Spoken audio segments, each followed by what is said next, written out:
Alright, so I've never really done this, but show you the heart of this beast right here while I'm at my shop. It's my cousin and my uncle's shop.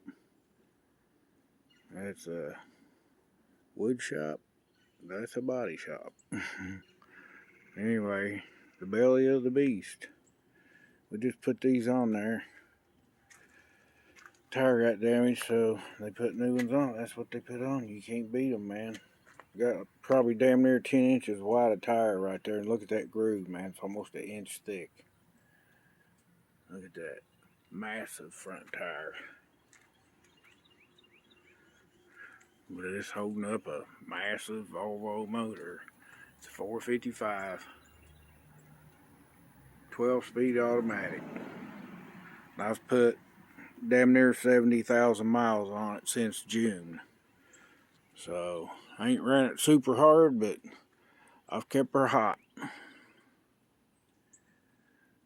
She's ran me good miles, only broke down one time. Twice. 2 times. Second time, though, I was able to unhook. First time I was able to unhook, drop the trailer, and the truck would do 62, 63 mile an hour. It was having DEF issues. But I was able to get it to a shop without being towed. Last time, we had to have it towed. But anyway, that's the belly of the beast. It's gonna make somebody a good home. I think they've already got a driver assigned to this truck. That's what I'm hearing in the grapevine. So just to show you what the front end looks like on a Volvo. See that spring? It's supposed to look that way. This truck runs flawless. It'll steer itself down the road. I'm not saying do that. I don't advocate for that, but yeah. We don't allow dangerous trucks to go down the road. We keep our shit top notch. Something breaks, it gets fixed. You just gotta let them know. That's how it's done. If it's something that can wait, something that's not inevitably dangerous or going to cost a lot of money, then if we can get it to the shop, get it fixed, it's a lot cheaper than getting it fixed on the road. Every driver knows that. Anybody that's ever owned a truck knows that. If you can get it back to your own shop, it's a lot cheaper. It's about half. Big deal. I just got done checking my fifth wheel and everything out, checking my rear ends, working my brakes a little bit because I'm sitting, I'm not driving, so you gotta work that stuff. Shit freezes up if you don't.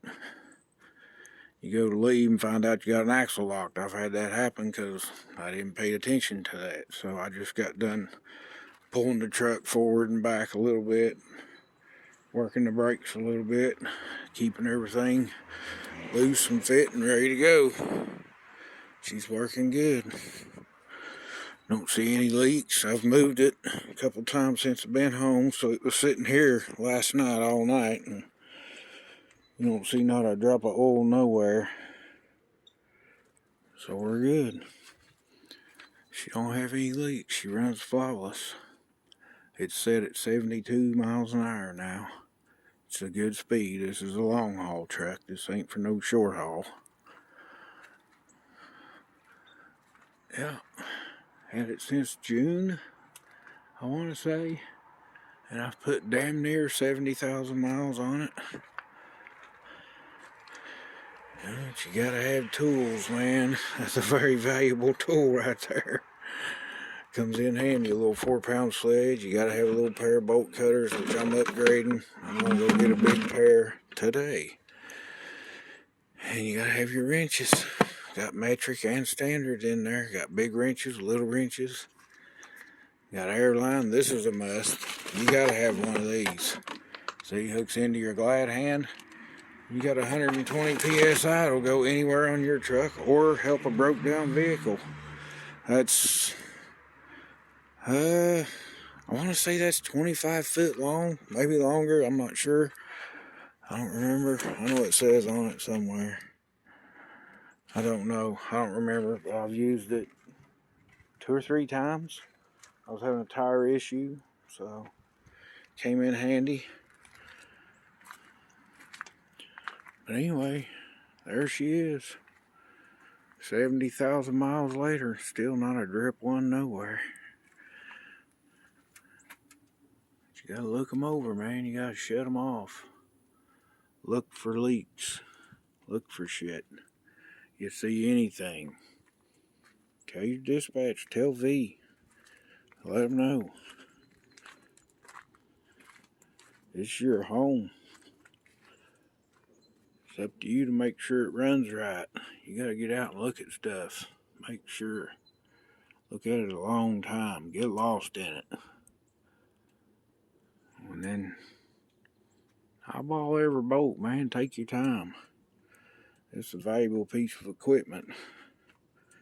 Know what your truck's supposed to look like. Google it.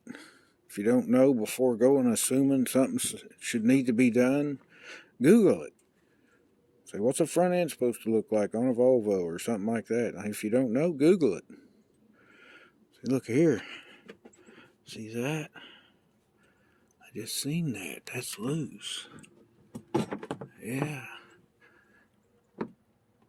We're going to have to remedy that before I leave. That's that noise I've been hearing. Can't really damage the tire. It could possibly, at some point, stab into it. But we're not going to go back on the road with it like that. We're going to fix it and put it up there where it belongs. Let it do its job. See, that's why you look at stuff. I'm so glad that happened. Kind of sucks I got to do the work, but it ain't real hard.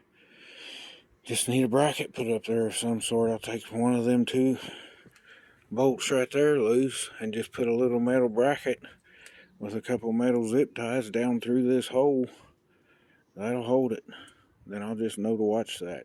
I'll check it quite often. That's why you look. That worked out good. So, eyeball your truck, man. Know what your truck's supposed to look like. That's why I do what I'm doing right now. See? There's what it's supposed to look like. It's got the little bracket back there that it's missing a bolt right here, and I just so happen to have a bolt just like that. I save that stuff. I never get rid of it. It's in the top of my toolbox. I know right where it's at. It'll go right in there. It's more than likely going to need a nut on back, because this side doesn't have that little piece that's on the other side. The two bolts on top, it's only got the bolt hole.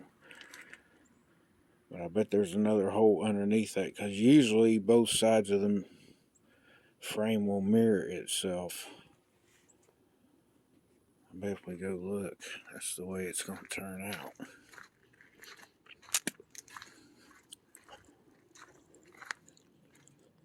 Yeah, see, it's got the same bolt hole right here. That's the one I'll have to use.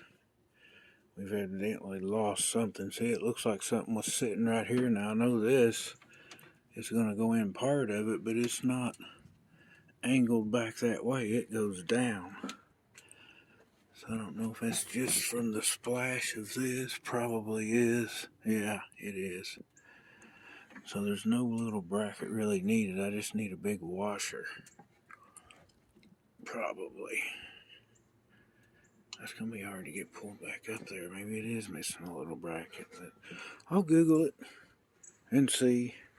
I'll watch a video on installing one of those. It'll let me know exactly what to do. That's what you do. That's why I got that airline. I got air tools also. If I need to break air tools out, I can use air tools on this truck. So, I don't need them on this. That just needs a bolt. But anyway, that's why you do what I'm doing. I'm looking my ride over. I'm making sure. I know I'm not staying in this truck, but I represent this company. So it's up to me to make sure that the piece of equipment that I'm turning over, if somebody else is going to drive, it's up to me to make sure it's drivable. And anything that I find that's not mechanically going to hurt the truck going down the road, it's just aesthetics, I want to write that stuff down and leave a note for the driver to find. Hey, you got to do this with this one drawer. It'll pop open on you. You got to make sure there's a drawer in this truck. If you don't make sure it's closed and you're going around a right-hand or left-hand curve, it'll come open and fall all the way out and dump your shit in the floor. that's aggravating and freaks you out when it happens. So I'll have to let the next driver know about that. But that's really the only little quirk this truck has. You just got to make sure that big drawer over top of the refrigerator is shut all the way and clicked. Probably needs a little bit of adjustment in there, and I'm just not tinker work like. I'm not working on drawers. I just make sure it's shut. So it's fell out like 3 times since I've had the truck, but falling out reminds you make sure it's shut. But other than that, everything works, man. You got a utility light in there, I just never turn it on because I always forget, and then it'll stay on for days. But get you one of these flat bars. See where I keep mine? In between my tow hooks. It rides perfect right there. It's accessible. You know where it's always at. Usually the hammer is laying right here. That jug's not supposed to be there. I don't actually need that jug. I don't save them because I buy new shit. I don't ever need a jug for nothing. With the hammer, I'll push out that way and pull back up underneath, and it goes real tight under here, so in case an accident happens, it's not a projectile. It's stuck underneath there and can't go flying. But I'm getting a bigger pair of these. I'm getting the 4-foot set. I'm keeping these, though, for little shit. See, they're sharp. They'll cut little tiny, the cables they put on, the seals, the ones that side cuts won't cut, those go through it like butter. So get you a small set and a big set. Big set's probably gonna run you over $100. So, but they're worth their weight in gold when you need them. So anyway, that's why you check your truck. See, I found something. So anyway, y'all truck hard, truck safe. Make smart decisions, man. Happy New Year.